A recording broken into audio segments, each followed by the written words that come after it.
The JWL Sports, where we review all the best sports takes from around the country. Now, if this is your first time checking out a video, please consider subscribing. We are building an amazing community right now, and it's turning into something truly special. I honestly see this channel just as much as mine as it is yours. We are building an amazing community where it's just kind of taking a head of its own, and it's really awesome. And I really wanted to build it in a way where we all feel part of it, where we all feel connected to it, and it's something that we're proud to be part of. And I really believe we're well on our way to doing that.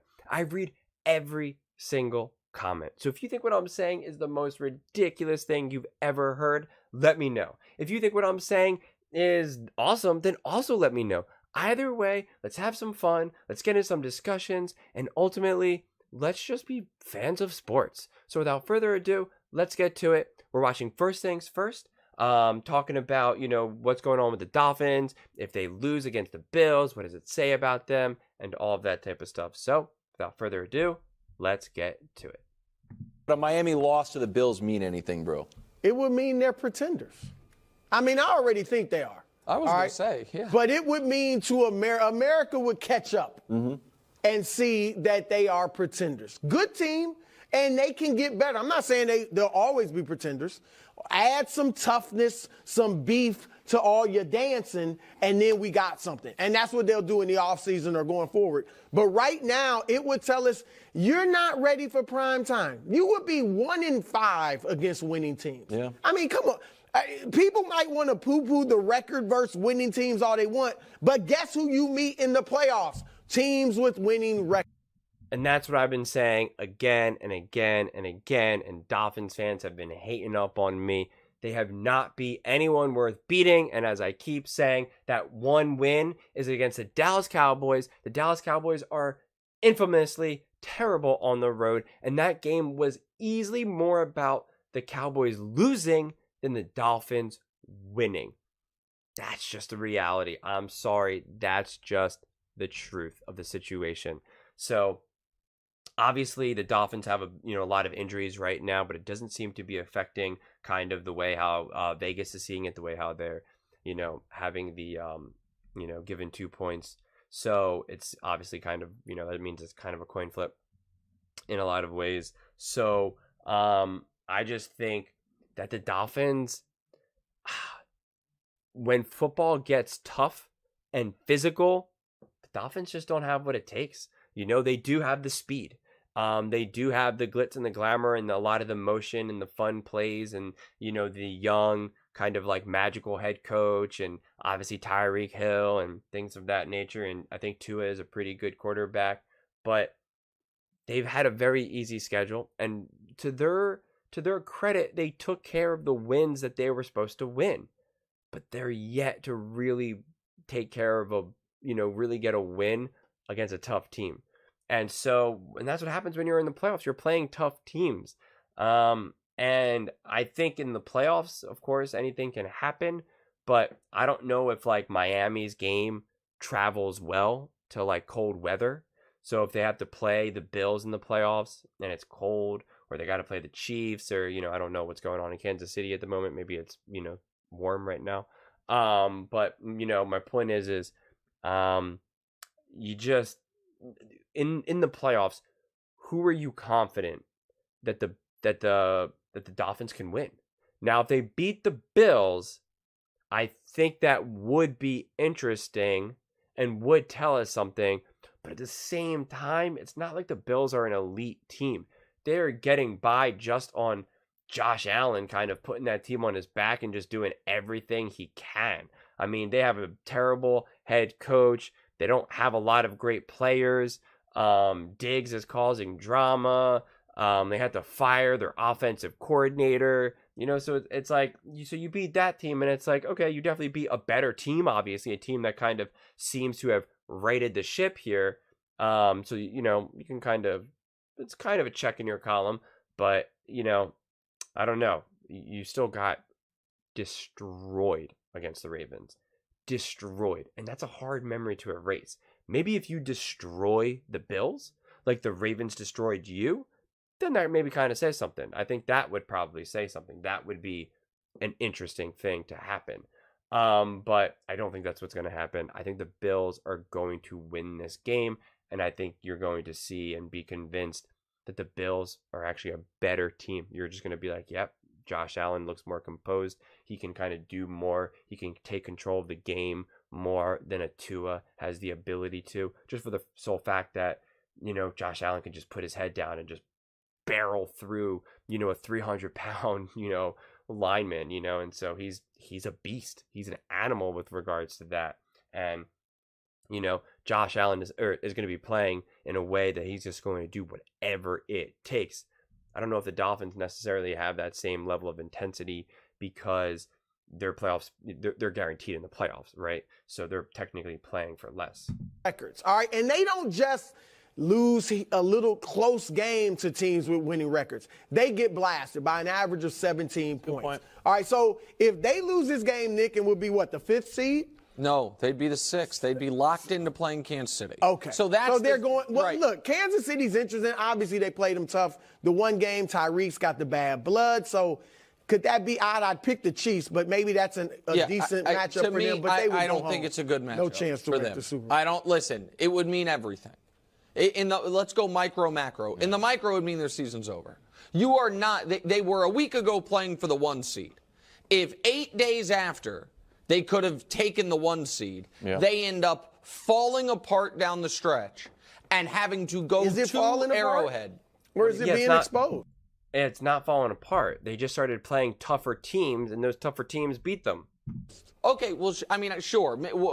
Tomato, tomato, so to speak. I can't believe I just said that. It's not tomato, but either way, whatever the reasoning for it is, you are not playing your worst football of the year and then going to Arrowhead and beating the Chiefs. I understand the Chiefs right now seem vulnerable. I get all of that. And vulnerable for the Chiefs means not a lock to, host the AFC title game. It does not mean they're going to lose the first playoff game. In the micro, I think it would mean their season is over. In the macro, it could mean something far more interesting. Because I am curious how Tua plays. Because we've never seen Tua in the playoffs. But we've seen Tua in playoff-adjacent scenarios. And let me lay them out, and then let me show you the numbers. Well, we show you the numbers now. Week 17 against Buffalo. But that, I'm not positive, but isn't that not with McDaniel? Why can't I think of his name right now? Oh, God, you guys are going to rip me in the comments for this one because I can't think of his name right now. That was with Brian Flores, though, who didn't even want him as a quarterback. He wanted him out of there. And then he gets a new head coach, and the head coach kind of turns things around. So those stats are not, you can look at last week at Baltimore, but is that really fair? Because if Baltimore is really as elite as everyone says they are and how good they are, that's kind of not fair to put him, up against it. There's a good chance that Patrick Mahomes, has those same, box score against the Ravens. So he's had similar box scores against teams that are way worse. So, than the Ravens. So I'm pretty sure, because what's his face came last season, right? That was his first season. If memory serves me correctly, I may completely be wrong on that one. And if I am, let me know. I'm sorry. I'm not exactly sure how the years unfolded. 2020 and 2021 with COVID were kind of a little bit of a blur, quite honestly. So yeah, I just don't know if that's necessarily a fair assessment. Buffalo. That was a win in your end game. He was bad. Week 17 the following year against Tennessee. That was a win that week and the next week in your end game. He was bad. Last week against Baltimore, that was to claim the 1 seed. He was bad. You could argue, I would argue, those are, prior to this Sunday, the 3 biggest games of his career. What do they all have in common? He was bad in all 3. The team got blasted in all 3. If he plays poorly, I'm not talking about a 35-31 classic where he plays well and then Josh Allen plays great. If he plays poorly in a loss, they're not paying him this offseason. Flatly. And so that's the macro. The macro is that how he would have to make some huge run in the playoffs where they got to the conference championship. Oh, that's a good point. Because he could then, right, but I don't think that but I agree with you. Yeah, so that if he beat Mahomes at Arrowhead, that's not going to happen. That would be big. That's not going to happen. They got a shot. So can I tell America what just happened here? Just real quick, if I may. Brew was correctly explaining how if the Dolphins lose, they're pretenders. Wilds was in lockstep agreeing with him that, yep, if they lose this game, they're cooked, they're pretenders, they're breakdancers. Then both of them realized, oh, if they lose, they would play the Chiefs. Oh, okay, never mind, maybe that's a dangerous team now. It's saying that the Chiefs are not a good team. Nick Wright can't accept that the Chiefs are not a good team this year. They literally had back-to-back games against bad teams with backup quarterbacks. They lost to the Raiders, who had a backup quarterback who most people don't even know who the heck he is, and a head coach that who was a brand new interim head coach that, unless you really know your football, you have no idea who that guy is, okay? And they lost that game. It was not even close. Patrick Mahomes looked terrible. Travis Kelce slamming his helmet. It was a disaster. Patrick Mahomes yelling at everyone. It was embarrassing. And then the next game, they played the Cincinnati Bengals, who have the worst defense, one of the worst defenses in the NFL, and they couldn't do anything on them. They literally almost lost that game. The reason why they won, because the Cincinnati Bengals have a backup quarterback who had a couple good games in a row, but then he turned into a backup quarterback. And yet he still pulled it off. It really kind of came down to the fact that their coach went for it on 4th down, and then they got stopped, and that was really kind of the difference maker. I think that they should have kicked a field goal. That would have kind of changed the flow of things. Or if they did get it and then they get a touchdown, then they go on and win that game. But Cincinnati's kind of playing from this kind of like, what do we have to lose, right? If we win, we're not going to probably go on this amazing run in the playoffs with a backup quarterback. And if we lose, hey, you know what? Whatever. We don't make the playoffs. Joe Burrow is injured, and we're going to get a better draft pick. So whatever. So, I don't know why he can't see that. Those were objectively bad games, back-to-back games. Right. And then also against the Bengals, you had, part of the defense for the Chiefs also yelling at each other on the sideline. So back-to-back games where the Chiefs have players screaming at each other and needing to be held back.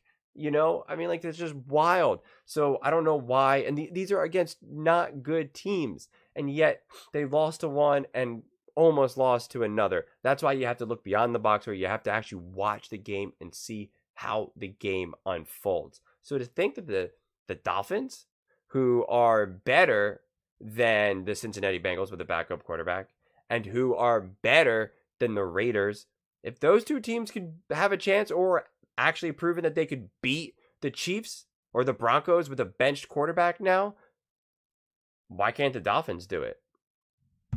When you guys were... No, I don't think they can get to the Super Bowl, but the Chiefs, look, the Chiefs, I'm not writing them off, but they are vulnerable. This is not a figment of people's imagination. I'm not saying... And we saw what happened when they played before. Where the Chiefs didn't trail for a second after the first 10 minutes of the game? Yeah, where they didn't score in the second half and won because of a great defensive play, but a Tyreek Hill miscue. That's why they won. It was a close game. Didn't trail for a minute the whole game. That doesn't mean, was it a close game? Miami wasn't tied at any moment. Was it a close game? It was a one-score game. Okay. Late in the game, they were up. Okay, it was up 14-0. Outscored them 14-0 in the second half. Also, it was 21-0 at halftime. In Germany, I kind of just... They're odd games. I'm not necessarily holding that against Miami. Okay, so where do you stand, Wilds? Then I just want to know. Because you don't sound like a guy trying to get back in the good graces. It's fine. I just want to know, if Miami loses to Buffalo and got blasted by Baltimore and loses to Buffalo, you think they'll be in good position to go into Arrowhead and beat the Chiefs? Is that what you think? Here's the problem. I want to believe in playoff Mahomes. Obviously, he's got the most experience, and I don't like to bet against greatness during the playoffs. I also am armed with the fact that I've repeated on the show several times, that if you score, every team that scores 21 has beaten the Chiefs. So if you can get to 21, you win the game. Do I think Tyreek Hill and Jalen Waddle, back after a few weeks rest, can score 21 in Arrowhead? I do. That being said, I also believe in Patrick Holmes, so I'm kind of lost. Here is, I guess, my frustration here. It sounds to me, and maybe I'm wrong, you guys would have more belief in Miami going to Kansas City than you have in them this weekend at home against Buffalo. And that, to me, doesn't square. Interesting. That, because right now, I know where you guys stand. I think, who do you got in this game? I got Buffalo. That's what I thought. Who do you got in this game? I didn't say I would pick Miami to beat. I know, but I just saw Miami beat the Cowboys, who we all think is a good team. I will take Miami. Okay, all right. Well, so I honestly, you're also taking Miami. I've been saying, yeah, I think the Bills are missing the postseason. So yeah, I've got Miami. The problem is all these injuries are just brutal. 19 of them. It's just tough. I wanted that Ndamukong Suh signing to come down the pipe. I don't think that's would have made it. Yeah, and again, the injuries are a coin flip. Again, you have to dig deep to see who are the injured players, how much of an impact do they play. Obviously, Waddle and Chubb are big losses, so we know that. But out of the other players, I don't know. So if you guys know, please let me know in the comments below for any of you Dolphins fans who have a deeper understanding of all those injuries. And are those injuries like serious injuries? Again, I know some of the players have serious injuries and they're just done. But some of these other ones, is it just kind of they're banged up and they'll be back come time playoffs? Like, I honestly don't know that. So if you guys do, please definitely let me know in the comments below. But what do you all think? Do you think Miami or the Bills are going to win? And do you think that Miami would beat the Chiefs in the playoffs? I would absolutely love to hear your thoughts on this one.